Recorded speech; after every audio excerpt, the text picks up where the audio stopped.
आध्यात्मिक चाहत की ताकत, अपने अंदर के सही इंटेंट इरादे को मजबूत करना अध्यात्म के रास्ते की सबसे बड़ी नींव है। जहां अधिष्ठान यानी एक पक्के निश्चय की ताकत से हमारे छोटे छोटे काम भी जीवन बदलने वाले बन जाते हैं। यह हमें बताता है कि जब हम दान या भलाई का कोई काम करते हैं तो उस वक्त हमारा मेंटल स्टेट ही यह तय करता है कि उस काम का आध्यात्मिक असर कितना गहरा होगा। यह बात बिल्कुल साफ है कि अपनी पॉजिटिव एनर्जी या मेरिट को किन्हीं खास स्पिरिचुअल गोल्स की तरफ मोड़ना ही आगे बढ़ने का सबसे सही तरीका है। ठीक वैसे ही जैसे आज कुछ आम लोग खाना दान करने आए और खाना देते वक्त उन्होंने एक अधिष्ठान किया, इस दान के मेरिट से मैं सोतापन्न बन सकूं। एनलाइटमेंट के लिए पक्का इरादा करना।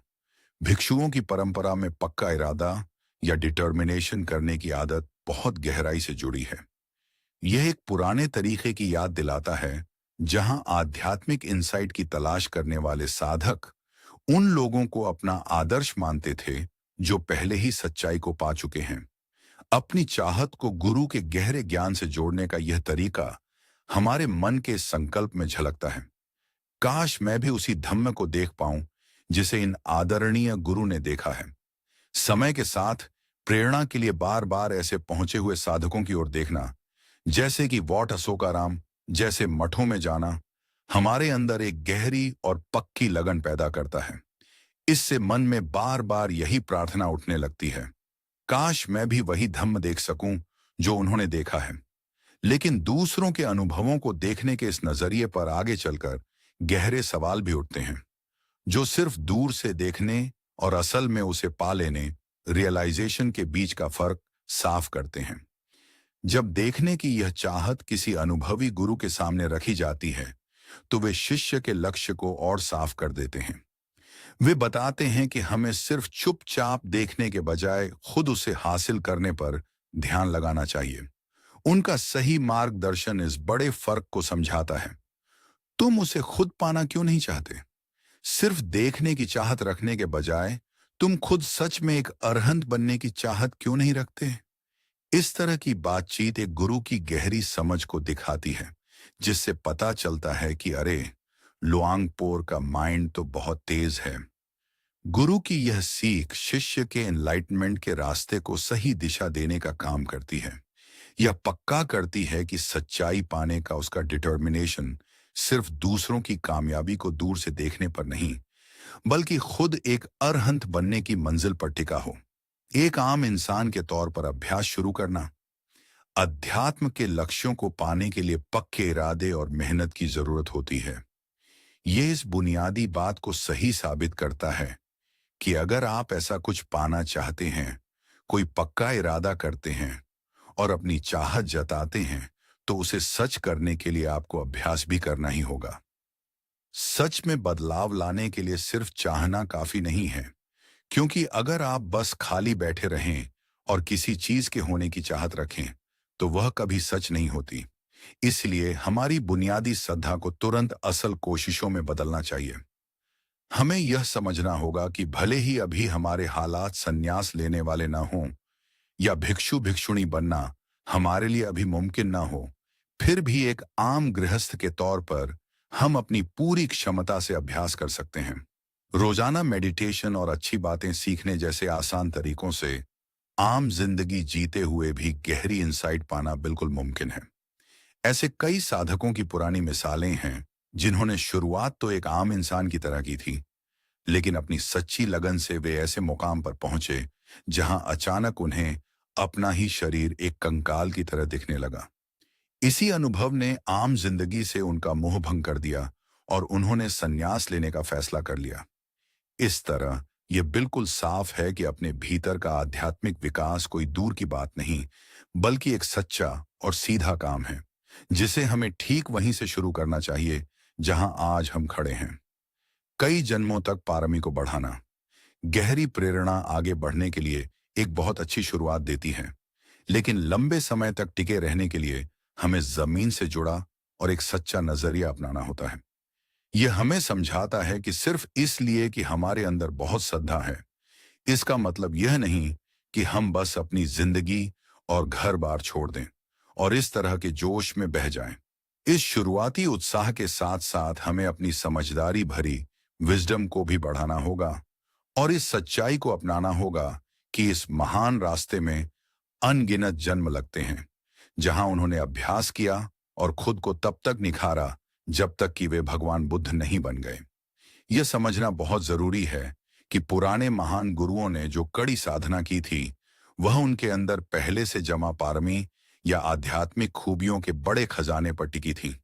इसलिए किसी नए साधक के लिए जल्दबाजी में यह कसम खाना कोई समझदारी नहीं है। भले ही मेरी हड्डियां गल जाएं, मेरा खून सूख जाए, मेरी चमड़ी सड़ जाए, लेकिन जब तक मैं एनलाइटेंड नहीं हो जाता, मैं इस जगह से नहीं उठूंगा। इतने कड़े वादे निभाने के लिए अंदर से बहुत मजबूत नींव की जरूरत होती है, क्योंकि इस तरह का डिटर्मिनेशन करने और फिर उसमें कामयाब होने के लिए एक इंसान के पास बहुत सारी पारमी होनी चाहिए।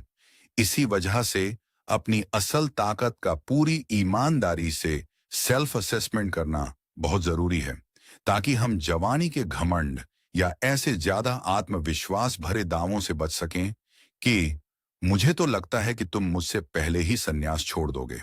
इससे यह पक्का होता है कि साधक बिना जल्दबाजी किए कई जन्मों के इस लंबे सफर में पूरे सब्र के साथ लगातार मेरिट इकट्ठा करने में जुटा रहे। अपनी असलियत के हिसाब से अभ्यास करना।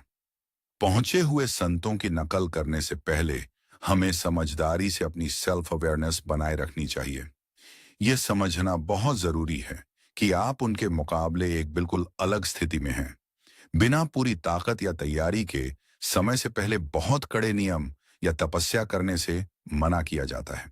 इसके बजाय यह जरूरी है कि हम अपनी असलियत के हिसाब से अभ्यास करें।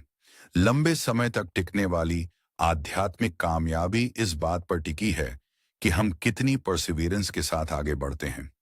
यह इस बात पर जोर देता है कि सबसे जरूरी बात यह है कि हम कभी हार न माने और निराश न हों।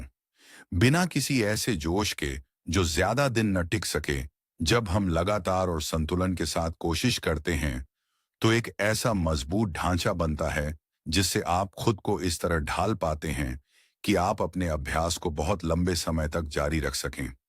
इस शांत रेजिलियंस को अपने अंदर जगाने से यह पक्का हो जाता है कि आज की कमियां हमारे आगे के सफर में रुकावट न बने। यह हमें इस उम्मीद से जोड़े रखता है कि कल क्या हो, किसने देखा है। शायद कल आप उस अभ्यास को पूरा कर लें, उस मुकाम को पालें जिसके लिए आप इतनी कोशिश कर रहे हैं। आखिर में आपकी आज की सच्ची क्षमता के साथ तालमेल बिठाकर लगातार बनी रहने वाली कंसिस्टेंसी ही अपनी मंजिल को पाने का सबसे भरोसेमंद तरीका है।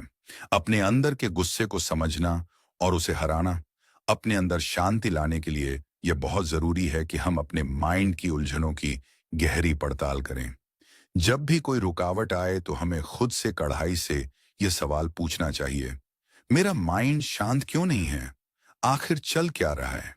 जब हमारा सामना हमारे अंदर की गहरी बुराइयों से होता है, जैसे बात बात पर भड़क उठने की आदत, तो हमारी पहली कोशिश उन्हें रातों रात पूरी तरह से खत्म करने की नहीं होनी चाहिए। इसके बजाय हमें धीरे धीरे उनका असर और उनके टिकने का समय कम करना चाहिए। यह एक बहुत ही प्रैक्टिकल तरीका है जो धीरे धीरे सुधार लाने पर जोर देता है, जिससे हम खुद से यह पूछ पाते हैं, मैं अपने गुस्से को कम कैसे कर सकता हूं? मैं इसे कमजोर कैसे करूं? मेरा गुस्सा पहले से कम समय तक कैसे टिके? इस तरह की सटीक माइंडफुलनेस का होना बहुत जरूरी है, ताकि हम अपनी अचानक होने वाली प्रतिक्रियाओं, रिएक्शंस को कोई गलत काम बनने से पहले ही रोक सकें। इसके लिए हमें लगातार इस बात पर ध्यान देना होता है कि मैं अपने अंदर इतनी माइंडफुलनेस कैसे लाऊं कि कुछ भी गलत बोलने से पहले ही मैं खुद को पकड़ लूं।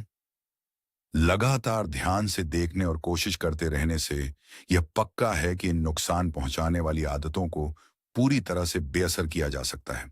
हमें तब तक डटे रहना है जब तक आप एक ऐसे मुकाम पर न पहुंच जाएं जहां आप नफरत के शिकार न रहें और गुस्सा आपको और कंट्रोल न कर सके। आखिर में हमारे बर्ताव और सोच में आने वाला यह बड़ा बदलाव पूरी तरह से हमारी अटूट लगन पर टिका है। ये हमें बताता है कि हार मानना हमारी अपनी मर्जी है, कोई ऐसी मजबूरी नहीं जिसे टाला ना जा सके।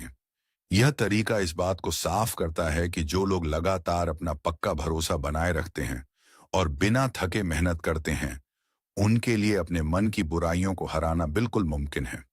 यह बिल्कुल तय है कि अभ्यास को बीच में ही छोड़ने का मतलब है पूरी तरह से हार जाना, क्योंकि एकमात्र चीज जो यह पक्का करती है कि आप कभी नहीं जीतेंगे, वह है आपका हार मान लेना। वहीं दूसरी तरफ अपने अंदर की इस कड़ी मेहनत को लगातार जारी रखने से पूरी तरह से आजाद होने का मौका हमेशा खुला रहता है।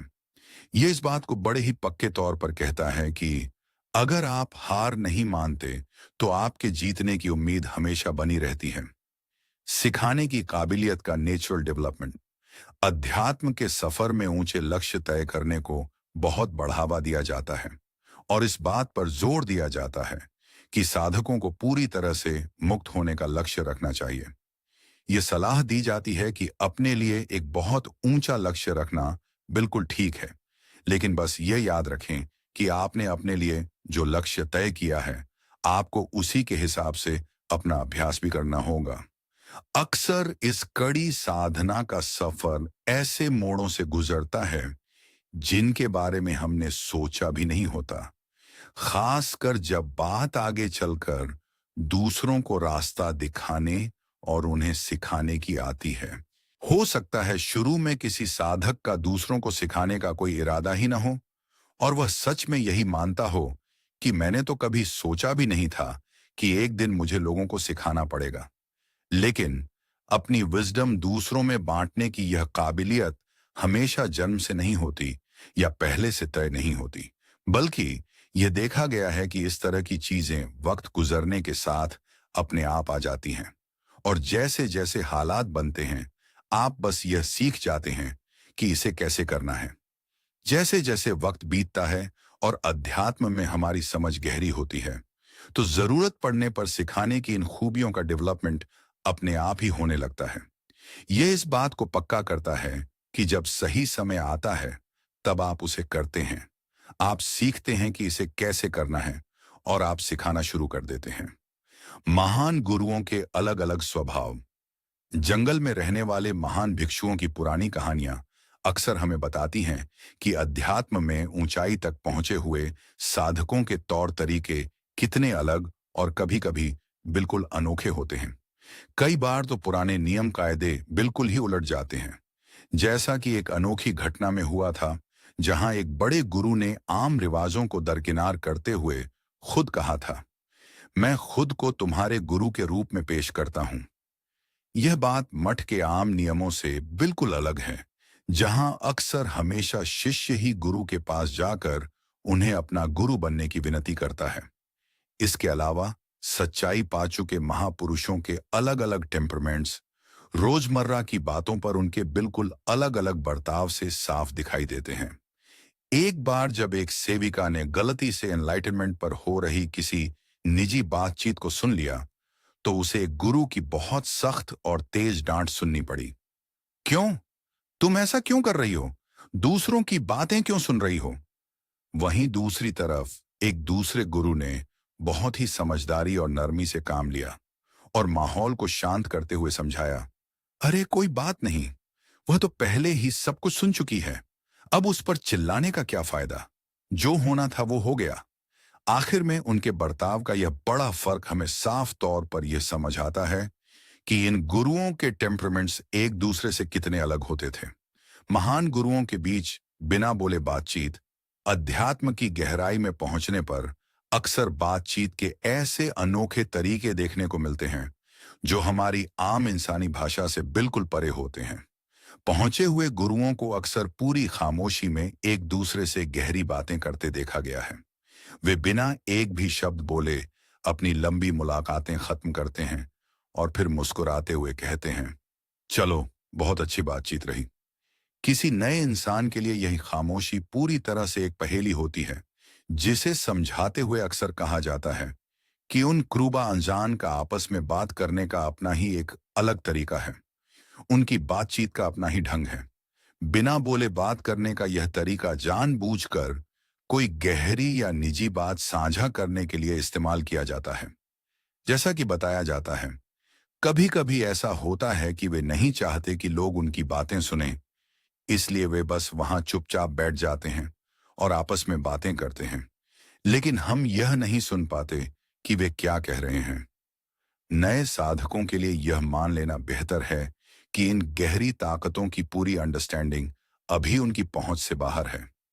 उन्हें यह समझना चाहिए कि इन बड़े भिक्षुओं की काबिलियत क्या है। यह समझना अभी हमारे बस की बात नहीं है। फिर भी परसेप्शन की यह कमी हमेशा के लिए नहीं रहने वाली है। इसे पाटने का इकलौता तरीका बिना थके लगातार अभ्यास करना है। ये इस पक्के भरोसे पर टिका है कि अगर आप अभ्यास करते रहें तो एक दिन आप भी ऐसा कर पाएंगे। आगे चलकर किसी दिन हम भी उस मुकाम तक पहुंच सकते हैं। सम्मा समाधि के हिस्सों को समझना, अपनी गहरी आध्यात्मिक चाहतों को सच करने के लिए तुरंत और असल कोशिशों की जरूरत होती है। इसका मतलब है कि काश मैं भी उसी धम्म को देख पाऊं जिसे इन आदरणीय गुरुओं ने देखा है। जैसा मन में पक्का इरादा करने के बाद साधक को उसे पूरा करने के लिए जरूरी हालात खुद बनाने होते हैं। यह सलाह दी जाती है कि अपने बड़े लक्ष्यों को छोटे और सच्चे मुकामों के साथ जोड़कर देखना चाहिए। हालांकि यह कहना बहुत अच्छी बात है कि काश मैं धम्म को देख सकूं, लेकिन रातों रात पूरी तरह से एनलाइटमेंट पाने की जिद करने के बजाय शुरुआती मंजिलों पर ध्यान देना ज्यादा समझदारी है। मेडिटेशन सिखाने के मामले में सही और सच्चे विकास के लिए बिल्कुल सटीक तरीकों की जरूरत होती है। सच्ची समाधि को माइंड के कुछ खास हिस्सों से पहचाना जाता है, जैसे कि वितक्क, विचार, पिति, सुख, एकाग्रता, न कि उन आम बातों से जो बस यह कहती हैं कि अपने माइंड को पक्का करो, अपने माइंड को एकाग्र करो। ये आम बातें महान एट फोल्ड पाथ के अंदर आने वाली सच्ची सम्मा समाधि के ढांचे को नहीं समझा पाती। शुरुआती चीजें जैसे कि पाठ करना और बुनियादी बातों को याद रखना माइंड को अच्छी तरह से तैयार करने का काम करती हैं। लेकिन सिर्फ किताबी बातों और असल में उसे पा लेने के बीच की दूरी को पाटने के लिए बहुत ही बारीकी से दी गई और काम आने वाली हिदायतों की जरूरत होती है। साधकों को अपने अंदर किए जाने वाले कामों के लिए साफ तौर पर बताया जाता है, देखो, अपनी सांसों पर ध्यान लगाओ, अपने ख्यालों को छोड़ने की कोशिश करो, सोचना बंद करने की कोशिश करो। अगर तुम सोचना पूरी तरह से बंद नहीं कर सकते तो बस धीरे धीरे कम सोचने की कोशिश करो, उन्हें ज्यादा से ज्यादा छोड़ते जाओ। इस तरह की सटीक कंसंट्रेशन तकनीकों के जरिए माइंड का बोझ धीरे धीरे हल्का होता जाता है। इससे आपका अभ्यास इस तरह आगे बढ़ता है कि गहरी समाधि की अवस्थाएं अपने आप पैदा होंगी और बिना किसी जोर के टिकने लगेंगी। तेज ख्यालों को समझदारी से छोड़ना। मेडिटेशन के दौरान जब बहुत तेजी से ख्यालों की बाढ़ आ जाए तो उन्हें जबरदस्ती दबाना अक्सर उल्टा असर करता है। इसके बजाय पूरे सब्र के साथ सिर्फ देखने का तरीका अपनाने की सलाह दी जाती है और कहा जाता है, अगर आप इसे रोक नहीं सकते तो बस इसे सोचने दें। माइंडफुलनेस के इस समझदारी भरे इस्तेमाल की तुलना एक ताकतवर मछली पकड़ने के तरीके से की जा सकती है।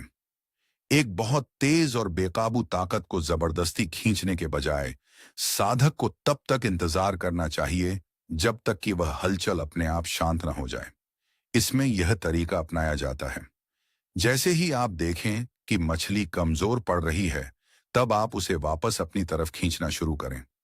यह मिसाल हमारे अंदर चलने वाली तेज दिमागी हलचल को संभालने पर बिल्कुल सही बैठती है और इस तरीके पर जोर देती है कि जब आपके ख्याल बहुत हावी हो रहे हों तो बस उन्हें वैसे ही रहने दें, उनसे लड़े नहीं। जैसे जैसे ख्यालों का यह जोर अपने आप कम होता है और उनकी पकड़ ढीली पड़ने लगती है, तो आप अपने अटेंशन को बड़े आराम से और सही तरीके से वापस मोड़ सकते हैं। ये इस बात को पक्का करता है कि एक बार जब सोचने का जोर कमजोर पड़ने लगे, तब आप अपने माइंड को वापस अपनी सांसों पर ले आए। ये देखा गया है कि बहुत से लोग बस सोचने और विचार करने की शुरुआती स्टेज में ही फंसे रह जाते हैं और वे मेडिटेशन की गहराई में मिलने वाले गहरे आनंद और उपेक्षा तक नहीं पहुंच पाते। इसलिए यह बहुत जरूरी है कि हम जानबूझकर और धीरे धीरे इन लगातार चलने वाले ख्यालों से खुद को अलग करें। ख्यालों का पूरी तरह से रुक जाना शायद तुरंत मुमकिन न हो, लेकिन लगातार पड़ताल और पूरे सब्र के साथ मन को भटकाने वाली इन चीजों के असर को कम करना जरूरी है। इसके लिए यह बहुत ही काम आने वाला नियम अपनाया जाता है कि अगर आप इसे पूरी तरह से गायब नहीं कर सकते, तो कम से कम इसे कमजोर बनाने की कोशिश करें। आखिर में गहरी शांति पाने के लिए लंबे समय तक टिकने वाली कोशिशों की जरूरत होती है, और साथ ही इस बात के लिए खुशी खुशी तैयार रहना होता है कि हम वक्त के साथ धीरे धीरे अपने माइंड की उलझनों को सुलझाएंगे। बुराइयों को छोड़कर मन की शांति पाना अध्यात्म के सफर की सबसे पहली सीढ़ी है। सही उसूलों को अपने स्वभाव में गहराई से उतारना। यह हमें बताता है कि कामयाबी तब मिलती है अगर आप कम से कम भगवान बुद्ध की शिक्षाओं के सार को पूरी तरह अपना लें और उसे अपने मन में पक्का कर लें। यह अंदर का ठहराव पूरी तरह से हमारे बुनियादी उसूलों पर टिका है, जो इन छोटी छोटी बातों में नजर आता है, जैसे बुराई न करना, अच्छे काम करना, बुरे कामों से दूर रहना, गलत हरकतों को छोड़ना और बात करने के गलत तरीकों को छोड़ देना। जब इन एथिकल पैमानों को हम अपने बर्ताव में पूरी तरह ढाल लेते हैं, तो ये हमारे अंदर का एक ऐसा सहारा बन जाते हैं जो हमेशा हमारे साथ रहता है। यह इस बात का पक्का भरोसा दिलाता है कि अगर आप सच में भगवान बुद्ध की शिक्षाओं के इस सार को अपने अंदर बसा लेते हैं, तो यह हमेशा के लिए आपका अपना हो जाता है। इसके अलावा हमारे अंदर आने वाला यह ट्रांसफॉर्मेशन अपने आप बाहर भी झलकता है और हमारे आसपास के माहौल पर अच्छा असर डालता है। यह इस बात को सच साबित करता है कि अगर हर इंसान बुरे कामों को छोड़ने और अच्छे काम करने की कोशिश करे, तो हमारा समाज भी कहीं ज्यादा शांत और सुकून भरा हो जाएगा। एक बार जब हमारे अंदर इनर पीस की मजबूत नींव पड़ जाती है, तो उस शांत माइंड को जानबूझकर गहरी मेडिटेशन की तरफ मोड़ा जाता है। इसमें साफ नजरिए का इस्तेमाल करते हुए कहा जाता है कि अपने शरीर को सिर्फ 32 हिस्सों के तौर पर देखो। अपने शरीर को 4 तत्वों से बना हुआ समझो, लेकिन सिर्फ ऊपर से बातों को समझने और अनात्म जैसी गहरी सच्चाइयों के सीधे रियलाइजेशन के बीच का बड़ा फर्क समझना बहुत जरूरी है। यह साफ तौर पर बताया जाता है कि लोग सच में इसे नहीं देखते, वे बस इस बात को ऊपर से समझ लेते हैं, लेकिन असल में उन्होंने अभी तक वह अनुभव नहीं किया होता। अक्सर देखा जाता है कि लोग परम सत्य और आजादी के बारे में बड़ी बड़ी बातें करते हैं, लेकिन ऐसे ज्ञान की सच्चाई पर यह कड़ा सवाल भी उठता है। उनमें से कितने गुरुओं के पास सच में वह अनुभव है? यह कोई ऐसी मामूली बात नहीं है जिस पर लोग बस यूं ही बातें करते रहें। आखिर में यह बात बिल्कुल पक्की है कि सच्ची लिबरेशन सिर्फ कोरी बातों से नहीं, बल्कि अच्छे बर्ताव और मेडिटेशन से मिलने वाली सीधी इंसाइट को अपनी जिंदगी में उतारने से ही मिलती है। कन्वेंशनल रियलिटी की सही समझ। कन्वेंशनल रियलिटी या सम्मुति का विचार हमें यह दिखाता है कि दुनिया में हमने चीजों को जो नाम और पहचान दी है, वे कितनी कच्ची और बस हमारी अपनी बनाई हुई हैं। यह हमें बताता है कि अगर हमारी समझ गहरी हो, तो हम किसी भी चीज को देखकर जानबूझकर यह तय कर सकते हैं कि यह एक प्लेट है। हमारा आम माइंड सोचने की इस डील को आसानी से नहीं अपनाता, क्योंकि वह चीजों को पक्के खांचों में बांट कर देखने का इतना आदी होता है कि तुरंत विरोध करता है। एक माइक प्लेट कैसे हो सकता है? इसका तो कोई सेंस ही नहीं बनता। एक सिपाही डॉक्टर कैसे हो सकता है? नहीं, ये दोनों बिल्कुल अलग चीजें हैं। लेकिन हमारी बनाई हुई इन बातों के पार देखना सीधे तौर पर अध्यात्म की गहरी मंजिलों को पाने से जुड़ा है, खास तौर पर सोतापन्न के मुकाम से, जो इस सबसे बड़े भरम को पूरी तरह तोड़ देता है कि यह शरीर ही मैं हूं। एक सीधे रियलाइजेशन के जरिए खुद को शरीर मानने की यह झूठी पहचान पूरी तरह से खत्म हो जाती है और पीछे बस एक साफ समझ रह जाती है, अरे यह शरीर मैं नहीं हूं। अपने शरीर के साथ हमारे रिश्ते में आए इस बड़े बदलाव की तुलना एक बहुत ही शानदार लेकिन कुछ समय के लिए लिए गए किराए के घर में रहने से की जा सकती है। आप पूरी तरह से नॉन अटैचमेंट के साथ इस शरीर का इस्तेमाल तो करते हैं, लेकिन ये अच्छी तरह समझते हुए कि हाँ, ये बहुत आरामदायक है, बहुत अच्छा है, लेकिन मैं जानता हूं कि ये मेरा नहीं है। इस पर मेरा कोई हक नहीं है। आखिर में सच्ची आजादी पाने के लिए दुनिया की बनाई इन बातों पर सिर्फ कोरी दिमागी बहस करना काफी नहीं है, बल्कि अपने सच्चे अनुभव से इन पर पूरी तरह पार पाना जरूरी है। लेटिंग गो का सही मतलब आजकल की आध्यात्मिक बातों में रिनंसिएशन जैसे गहरे विचार को अक्सर बस एक कहने की बात बना दिया गया है। लोग बड़ी आसानी से और बार बार कहते रहते हैं, बस लेटिंग गो। भले ही ये शब्द आजकल बहुत मशहूर हो गए हैं, लेकिन इन दावों की सच्चाई पर कड़ाई से सवाल उठाना जरूरी है। हमें यह अहम सवाल पूछना चाहिए, लेकिन उनमें से कितने लोग सच में लेटिंग गो कर पाते हैं? यह बात बिल्कुल साफ है कि पूरी तरह से लगाव छोड़ देना कोई आम कामयाबी नहीं है। यह साफ तौर पर बताया गया है कि एकमात्र इंसान जिसने सच में पूरी तरह से लेटिंग गो किया है, वह एक अरहंत ही है। आजकल इस बात को जिस हल्केपन से इस्तेमाल किया जाता है, वह इसकी गहरी ऐतिहासिक और आध्यात्मिक अहमियत को कम कर देता है।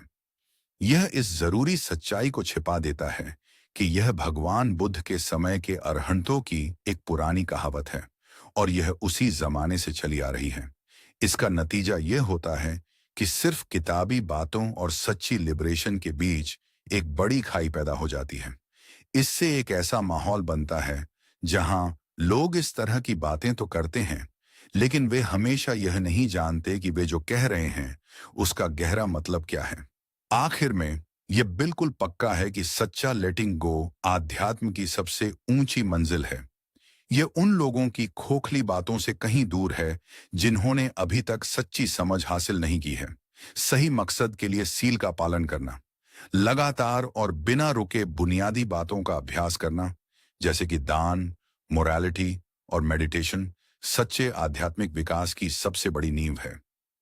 8 सील नियमों जैसे कड़े अनुशासन का पालन करने के लिए अक्सर हमें अपने रहन सहन में ऐसे बदलाव करने पड़ते हैं जो बाहर वालों को थोड़े अजीब लग सकते हैं, लेकिन समाज के आम तौर तरीकों से अलग चलने की इस बात को बिल्कुल सही माना जाता है। जब दूसरे लोग इन कड़े नियमों को देखते हैं तो वे शायद कहें, अरे यह तो बहुत अजीब है, पर इसमें अजीब क्या है, वह बस दोपहर से पहले खाना खा रहा है। जो अजीब तो लगता है, लेकिन बिल्कुल ठीक है। इस तरह के अलग बर्ताव को काफी बढ़ावा दिया जाता है, क्योंकि यह एक अच्छी तरह का अजीबपन है। इस तरह का अजीब होना अच्छा है।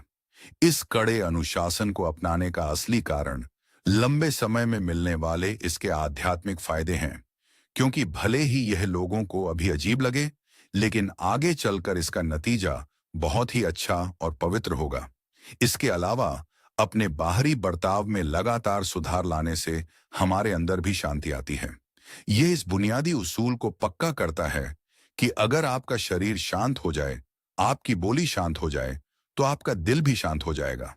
इस बुनियादी तालमेल को हमें इसकी आखिरी हद तक ले जाना चाहिए।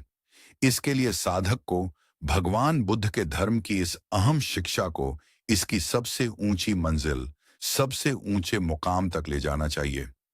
समझ के इस सबसे ऊंचे शिखर पर पहुंचने के बाद माइंड हर तरह के अहंकार और मैं के भाव से पूरी तरह आजाद हो जाता है। इसीलिए सच्ची एनलाइटमेंट मिलने पर इंसान में एक अरहंत हूं जैसे बड़े बड़े दावे नहीं करता। सच्ची आजादी यह पक्का करती है कि बाहर से मिलने वाली तारीफें या आध्यात्मिक नाम बिल्कुल बेमानी हो जाएं। यह सफर एक गहरे नॉन अटैचमेंट की अवस्था पर जाकर पूरा होता है, जहां यह पूरे यकीन से कहा जा सकता है, मेरे मन में इन सब चीजों के लिए कोई लगाव नहीं है। रुतबे और दुनियावी पहचान से कोई लगाव न रखना। अध्यात्म की ऊंचाइयों को पाने के केंद्र में एक बहुत गहरी और उलझी हुई बात छिपी है, जिसे इस पुरानी कहावत से समझा जा सकता है, जिनके पास यह है असल में उनके पास नहीं है, और जिनके पास यह नहीं है सच में वही इसे पा चुके हैं। इसका मतलब यह है कि जिन लोगों के अंदर सच्ची विजडम की कमी होती है, वे अक्सर बाहर से मिलने वाली तारीफों और रुतबे से चिपके रहते हैं, जिसका सीधा सा मतलब है कि आप असल में उन नामों या उस रुतबे के लायक नहीं हैं।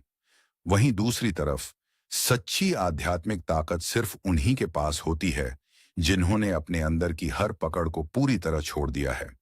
इस गहरी समझ के बिना लोग अक्सर अपनी पहचान अपनी दुनियावी कामयाबियों और समाज में अपने ओहदे के आसपास ही बुन लेते हैं। वे बड़े घमंड से कहते हैं, मैं एक करोड़पति हूं, मैं बहुत मशहूर हूं, मैं एक बहुत ताकतवर इंसान हूं। यह बिल्कुल तय है कि इस तरह का घमंड और अपनी झूठी पहचान से जुड़ाव आध्यात्मिक इग्नोरेंस का सबसे पक्का सबूत है। यह साफ तौर पर बताता है कि अगर किसी इंसान के अंदर इस तरह का लगाव है, तो आप पक्के तौर पर जान सकते हैं कि उसके अंदर सच्ची विजडम नहीं है। आखिर में सच्ची और आजाद करने वाली इंसाइट हमारे माइंड को दुनियावी पहचान और हर चीज पर अपना हक जताने की आदत से पूरी तरह खाली कर देती है। यह हमारे अंदर एक ऐसा ठहराव ले आता है जहां पूरी तरह से नॉन अटैचमेंट होता है और बाहर की दुनिया एक एनलाइटेंड माइंड को अपनी तरफ जरा भी नहीं खींच पाती। यह इस बात को पक्का करता है कि उसके दिल में सच में ऐसा कुछ नहीं है जो उसे बांध सके, क्योंकि वह अब किसी भी चीज से नहीं जुड़ता। माइंड को देखने के लिए ध्यान का सहारा लेना, अनित्य और अनात्म को समझने की चाहत अक्सर लोगों को इस जानी मानी लेकिन अक्सर गलत समझी जाने वाली सलाह की तरफ ले जाती है कि बस अपने माइंड को देखो, अपने माइंड को देखो। लेकिन गहरी कंसंट्रेशन की मजबूत नींव के बिना अपने अंदर सच में झांकना नामुमकिन है। ये इस सच्चाई को पक्का करता है कि अगर किसी इंसान के पास ध्यान नहीं है, अगर उसके पास समाधि नहीं है, तो वह सच में अपने माइंड को नहीं देख रहा है। कॉन्शियसनेस की सच्ची फितरत को समझने के बजाय वह बस ऊपर ऊपर से चीजों को देखता है, जिसका मतलब है कि यह बिल्कुल अपने ही ख्यालों और अपने ही एहसासों को देखने जैसा है। जब सच्ची समाधि सही से सज जाती है, तो तीन अलग अलग चीजें बिल्कुल साफ दिखने लगती हैं। माइंड, मेंटल ऑब्जेक्ट्स और जानने का स्वभाव। सिर्फ इसी साफ और सधे हुए तरीके से ही अपने अंदर सच में देखना मुमकिन हो पाता है, क्योंकि यह जानने का स्वभाव ही वह चीज है जो माइंड को देखने की काबिलियत रखता है। यह बिल्कुल साफ अवेयरनेस पूरी तरह से बिना किसी भेदभाव के और सबसे अलग रहती है।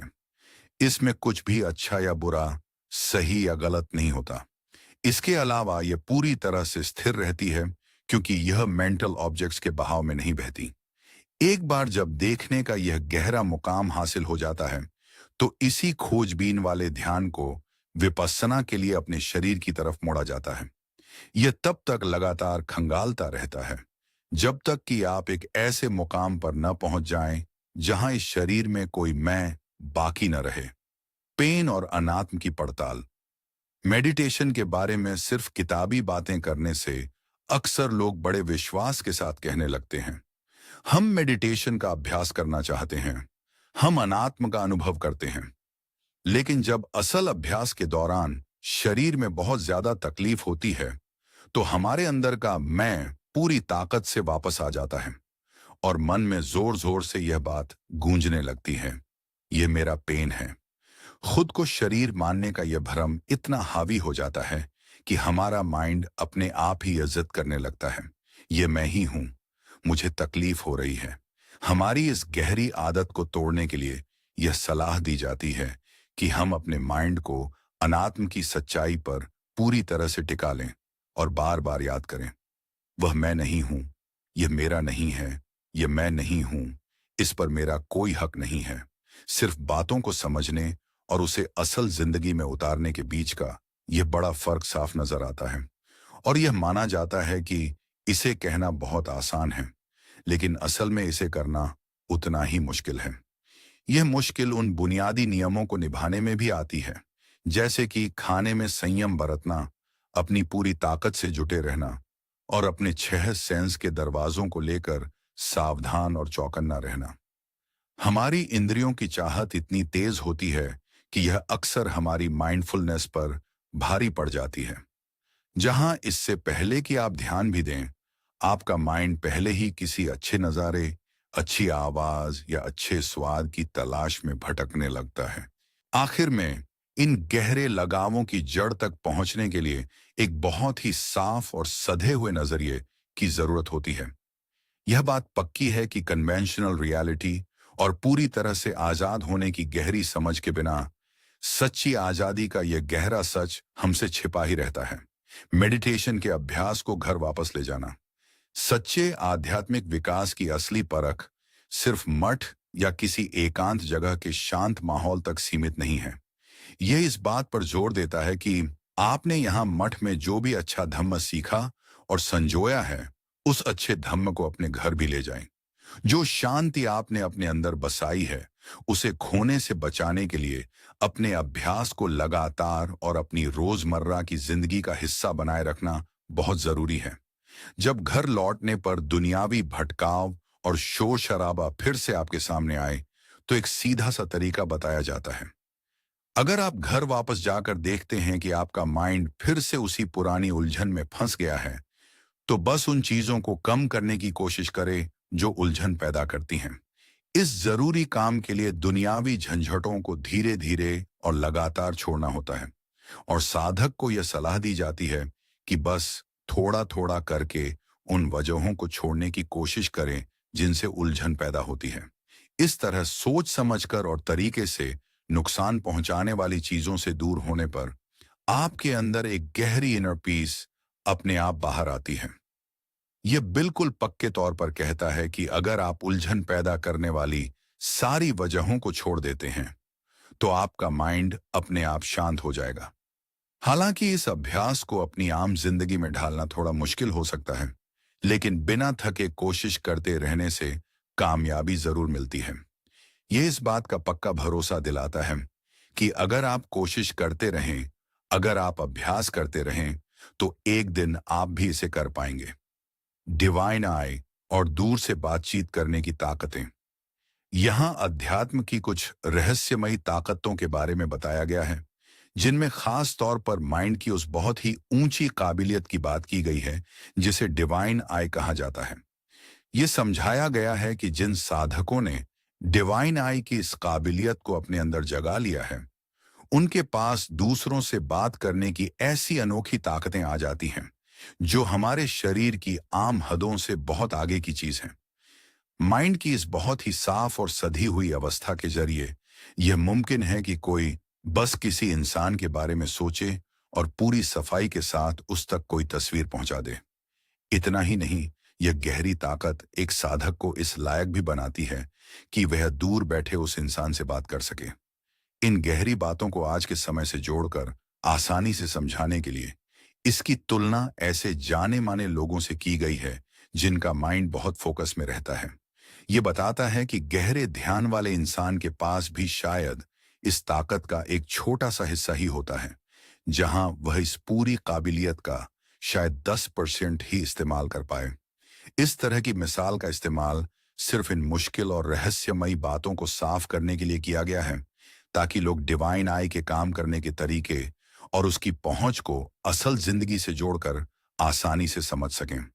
कॉन्सेंट्रेशन, डिफाइलमेंट्स और दुनियावी चिंताएं। लंबे समय तक मेडिटेशन करने के दौरान शरीर और मन में होने वाली उलझनों से निपटने के लिए अपने आप होने वाली इन हरकतों को संभालने का एक बहुत ही साफ तरीका बताया गया है। जब कोई साधक यह बताता है कि मेरा शरीर अपने आप हिलने लगता है और वक्त के साथ यह और तेज हो जाता है, तो इसके लिए पूरे सब्र और बिना डगमगाए टिके रहने की हिदायत दी जाती है। इसके लिए बिल्कुल पक्की सलाह दी जाती है। इस हिलने डुलने को रोको मत, बस इसे सहते जाओ। इसके अलावा बाहर और अंदर की उथल पुथल से खुद को आध्यात्मिक तौर पर बचाए रखने के लिए अपने बर्ताव को बिल्कुल सही रखना जरूरी है, जो इस बात को पक्का करता है कि आपको 5 सील का पालन करना ही होगा। ये बात बिल्कुल तय है कि सच्ची ताकत तभी बाहर आती है जब कोई इंसान हमेशा किसी न किसी चिंता में फंसे रहने के बजाय समाधि को सच में समाधि बना सके। आजकल के अभ्यास में एक बहुत बड़ी रुकावट यह देखी गई है कि लोगों के पास सिर्फ विचार रह गया है, जिसे बहुत ही हल्के फुल्के अंदाज में बस चीजों के बारे में सोचते रहना और फिक्र करना कहा गया है। जैसे कि दुनिया भर के झगड़े और दुनियावी बातें। सच्ची और गहरी कंसंट्रेशन की तरफ बढ़ने के लिए हमारे अंदर गहराई से बैठी इन डिफाइलमेंट्स और लगातार चलने वाले ख्यालों पर जीत हासिल करना पूरी तरह से जरूरी है। एनलाइटमेंट के लिए ध्यान का होना क्यों जरूरी है? अध्यात्म की सबसे ऊंची मंजिल पाने के लिए गहरे ध्यान में डूबना बहुत जरूरी है, जिसे ज्ञान कहा जाता है। यह आगे बढ़ने की सबसे पहली और बुनियादी शर्त है। मन की इस गहरी अवस्था को कुछ खास पहलुओं से पहचाना जाता है, जो इस बात को पक्का करते हैं कि वे 5 बातें जो मैंने अभी समझाई वही असल में ध्यान है। जब ध्यान का यह सही मुकाम हासिल हो जाता है तो हमारा माइंड पूरी तरह से बदल जाता है। यह बिल्कुल पक्का, अचल और शांत हो जाता है, जैसे कि अब यह जरा भी हिलता डुलता नहीं है। इस गहरी खामोशी में ख्यालों की उथल पुथल पूरी तरह से रुक जाती है, जिससे यह पक्का हो जाता है कि अब माइंड में कोई नए मेंटल ऑब्जेक्ट्स नहीं उठते और माइंड में कोई नए एहसास पैदा नहीं होते। एक बार जब यह गहरा ठहराव आ जाता है तो साधक को उस ताकत का इस्तेमाल अपने शरीर की गहराई से पड़ताल करने के लिए करना चाहिए। यह बात बिल्कुल साफ तौर पर कही गई है कि किसी भी सच्चे अनुभव के लिए इस मजबूत नींव का होना बहुत जरूरी है। खास तौर पर अगर आप कम से कम पहले ध्यान तक नहीं पहुंचते, तो आपके पास एक सोतापन्न बनने के लिए जरूरी और मजबूत नींव नहीं होगी। एनलाइटमेंट की इस पहली सीढ़ी तक पहुंचना हमारी कॉन्शियसनेस में एक बहुत बड़ा बदलाव लाता है। यह एक ऐसा मुकाम है जहां आप एक आम इंसान नहीं रह जाते और एक सोतापन्न बन जाते हैं। अगले जन्मों के लिए पक्के इरादे करना। आध्यात्मिक अभ्यास के लंबे सफर में यह बहुत जरूरी है कि हम जानबूझकर अच्छे कर्म इकट्ठा करें, ताकि हमारे आने वाले जन्मों में भी हमारे लिए अच्छे हालात बन सकें। साधकों को कड़े अनुशासन के जरिए मेरिट कमाने के लिए बहुत बढ़ावा दिया जाता है। सील का पालन करो और अभ्यास करने की पूरी कोशिश करो। यह समझाया गया है कि इस तरह का दान और मॉरलिटी एक लंबे समय तक चलने वाले बचाव की तरह काम करते हैं। यहां तक कि भविष्य के बुरे हालातों में भी यह अच्छा कर्म वापस लौटकर आपकी मदद करेगा और उस मुश्किल घड़ी में आपको संभालेगा। इसके अलावा मेडिटेशन का लगातार और सच्ची लगन से किया गया अभ्यास यह पक्का करता है कि बाहर का माहौल चाहे कैसा भी हो, आपके पास इतनी विजडम होगी कि आप उस हालात में खुद को संभाल सकेंगे। इसीलिए आगे के अभ्यास के लिए एक सही शरीर और हालात पाने के वास्ते एक पक्की चाहत या अधिष्ठान तय करने के लिए बिल्कुल साफ हिदायतें दी गई हैं। मन में एक पक्का संकल्प करने की सलाह दी जाती है। मैं जो भी जन्म लूं, जहां भी दोबारा जन्म लूं, मुझे एक पूरा और सही शरीर मिले, शरीर के सारे हिस्से स्वस्थ हों, मुझे कोई दिमागी बीमारी न हो और मुझे भगवान बुद्ध मिले, लगातार सही रास्ता मिलता रहे। इसके लिए एक दूसरी चाहत भी तय की जाती है। अगर मैं भगवान बुद्ध से न मिल सकूं तो मुझे कम से कम अरहंत मिले। मेडिटेशन के खास अनुभवों पर कुछ काम की सलाह। जब हम गहरे मेडिटेशन में होते हैं तो अक्सर कई तरह के शारीरिक और मानसिक अनुभव होते हैं। इनसे सही तरीके से निपटने के लिए बिल्कुल सीधी और काम आने वाली सलाह दी गई है। अवेयरनेस को बढ़ाने का सबसे बुनियादी तरीका बहुत ही आसान है। आप बस अपनी सांसों को देखें, बस इतना ही। साधकों को यह सलाह दी जाती है कि वे अपने माइंड को भटकाने वाले ख्यालों से जबरदस्ती न लड़ें। इसके बजाय पूरे सब्र के साथ वापस लौटने को कहा गया है। जब भी आप ध्यान दें कि ख्याल रुक गए हैं, तो बस वापस अपनी सांसों पर लौट आएं। जहां तक गहरी खुशी या पिति पैदा होने की बात है, तो यह साफ किया गया है कि इसके लिए जबरदस्ती जोर लगाना उल्टा पड़ सकता है, क्योंकि एक बार जब आपकी कंसंट्रेशन अपने आप टिकने लगती है, तो यह गहरा आनंद अपने आप ही पैदा हो जाएगा। जब बहुत गहरी कंसंट्रेशन की वजह से कुछ अजीब चीजें दिखने लगें, जैसे कि बहुत तेज रोशनी, तो उससे बिल्कुल न जुड़ने की पक्की हिदायत दी जाती है। साधकों को आगाह किया जाता है कि अगर आपको इस तरह की रोशनी दिखाई दे तो उसमें कोई दिलचस्पी ना दिखाएं, बस उसे अनदेखा कर दें और अपने माइंड को शांत रखने की कोशिश करें। आखिर में अगर इस गहरे ध्यान की वजह से आपको अपना शरीर पूरी तरह से गायब होता हुआ महसूस हो, तो आपका ध्यान तुरंत अनित्य की इनसाइट को और पक्का करने की तरफ मुड़ जाना चाहिए। मन की इतनी गहराई में पहुंचने पर भी यह हिदायत बिल्कुल पक्की रहती है। अगर शरीर गायब हो जाए, तो बस इस एहसास को जगाने की कोशिश करें, यह शरीर मेरा नहीं है।